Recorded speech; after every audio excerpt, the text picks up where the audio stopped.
Nag-aaklas na ang mga taong bayan dahil sa lumalalang sitwasyon sa Davao. Pagtaas lalo ng mga bilihin, mga proyekto ng gobyerno na tila multo.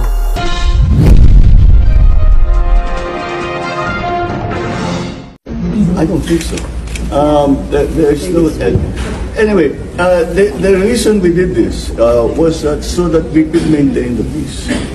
The only way to maintain the peace is to make sure that the area is safe and is secure.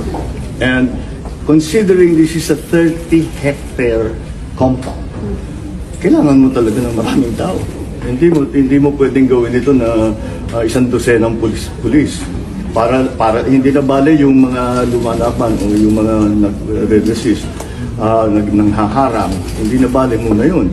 Para lang yung pag-inspeksyon ng 30 hectares, kailangan mo na kagad ng maraming tao. So, I do not see. I think what they are talking about is political na yan. Hindi na totoo yan. You go to any human rights advocate, there's nothing that we did. Lahat ng pumasok na pulis, hindi armado. Walang baril, kahit isa. Hindi kami gumamit ng tear gas. Wala kaming ginawang ganun. So anong human rights violation?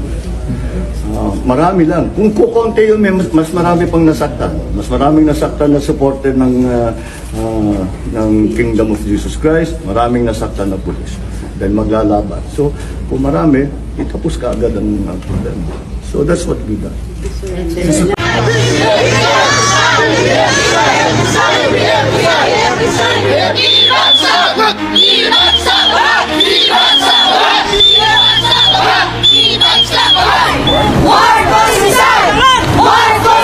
Nandito kami para to express ourselves of what's going on to support our country, especially in Davao City.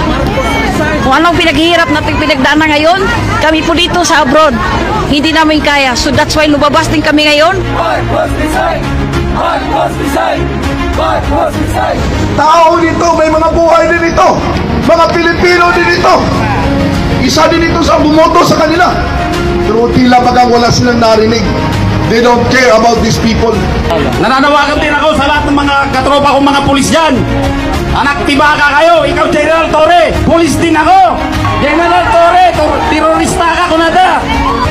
Member ako ng KOJC. Alam ko, itataya ko ang buhay ko rito. Dadaan ka sa aking bangkay, hindi mo mahuhuli si Pastor. Kung gusto makita si Pastor, o kasan? Andito sa puso namin.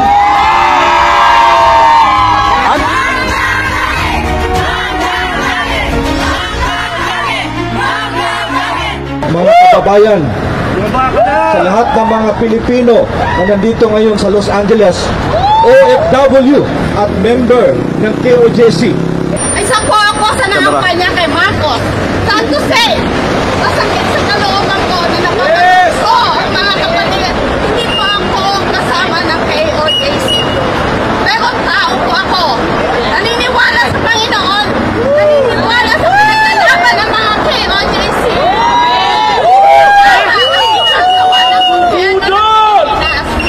Nandito kami ngayon upang itinaas kami ng aming mga tinig para labanan ang lahat ng mga pagyapak sa karapatang pantao, lalo na sa lahat ng mga misyonaryo at inosenteng Pilipino na nandun ngayon sa Davao City. Puro korupsyon! Nagmamahal ang mga bigas! Mahal ang lahat ng mga bilis sa palengke! Bakit niyo po binaboy at dinuduraan ang Kingdom of Jesus Christ? Naninigarilyo pa po kayo? Tulisan! Tulisan! Tulisan! Kababayang mga militar at mga kababayang mga nasa pulis, kailangan natin suportahan ang katotohanan at huwag magiging sunod-sunuran sa isang bangag na presidente, dahil alam naman natin para patunayan niya na hindi siya bangag. Hinihikayat namin na magpa-political drug test ang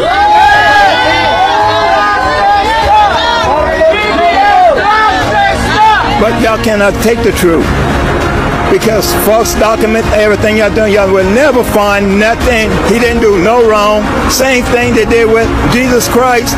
He preached the truth. He saved a lot of souls. You cannot handle it. Get out and leave us alone. I want to thank you for everything you have done for me, Pastor. What everybody doesn't know is that I grew up here in the kingdom, 7 years old, and I know Pastor! we love Pastor. We love Pastor. We love Pastor. Ang injustice na ito na ginagawa ni Bongbong Marcos at ng government, especially si Torre. Humanda ka lang, Torre. Ang justice of heaven ay paparating na sa inyong lahat. Justisya! Justisya!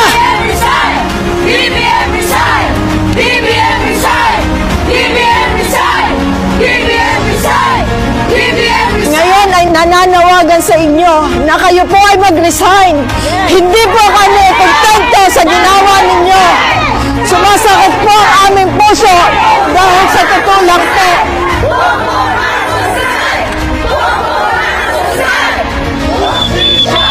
Justisya! You don't have no respect because Pastor Apollo Kibuloy and Duterte help you out to become the president. In reality, you don't have no feelings, no love, and you're just worse as you can be. I thought your dad was the bad one, but you are the worst one. So if I were you, as a military myself, I would say, step down now before it's too late. You don't want the people power gonna attack. Father is the author of martial law.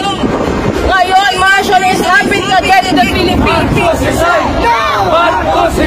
Kami po ay nagkakaisa upang manawagan sa lahat na kailangan hindi ito magpapatuloy itong ginagawa nila.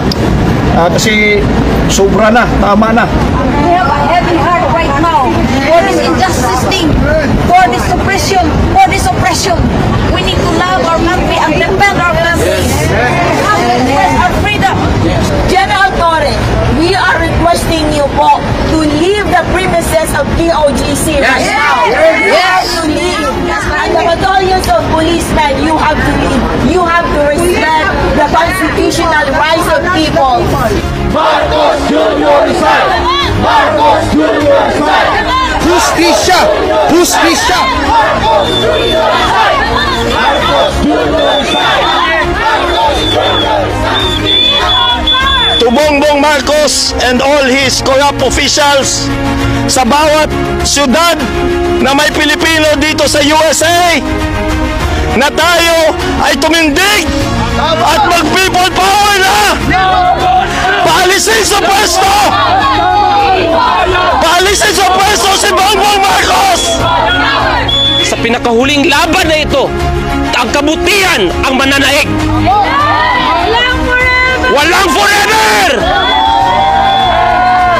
Mabuhay ang Pilipinas! Pastor, mahal ka namin, huwag kang mag-alala. Ipaglalaban ka namin kahit buhay pa namin ang kapalit. Maraming salamat po! Mabuhay ang Pilipinas!